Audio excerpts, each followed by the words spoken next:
দুই ভাই বিদেশ থাকে, সুন্দর একটা বিল্ডিং করছে 2 তলা, বাপের কাছে টাকা দিছে, সেই রকম একটা বিল্ডিং করছে।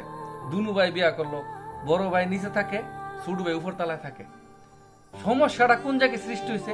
দুনু ভাই গ্রামের কৃষক, ক্ষেতের ধান আইছে, বিদেশ করা শেষ, ছোট ভাই বিদেশ থেকে আসছে, বিদেশ থেকে আসার পরে ক্ষেতের ধান করছে। এখন কি করছে, ওই ধানগুলা বাড়ির নিচে উড়ানের মধ্যে সুন্দর করে ধানটা লোয়ার পরে বউ আয় উপরে বই রয়েছে উপর তলায়। তো জামাই কইতেছে কারে আয়ো না, ধান উপরে নিয়ে আয়। বউ কইতেছে আপনি নিয়ে আন, উপরে সিঁড়ি ভাই আমি আনতে পারতাম না। এরপরে তাহলে শুরু হলো যায় ঝামেলা। কি হয়েছে, আপনি নিচের তলায় থান নাকি লিখে, উপর তলায় থান নাকি লিখে, এই ঝামেলা শুরু হয়েছে। তারপর আবার কি হলো, ও আমি রান্না করার সময় আমার গ্যাস লাগবে, কি লেগে নাহলে আপনি নিচের তলা নিচে নাকি লিখে লাঠি দিয়ে আনতে পারতাম, লাঠি লিয়ান।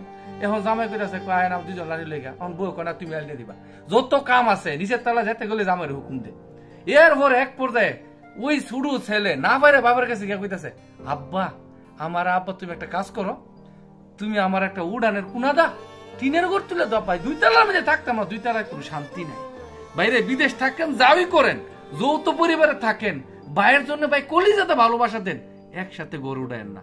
যদি গরু উড়ান এই উনার মতন মানে পরিস্থিতির শিকার হইবেন। ঠিকানা চান, ঠিকানা দেবো, তাদের পরিবারের সাথে দেখা করে আসতে পারেন, কিন্তু একসাথে গড় করেন না, অনুরোধ।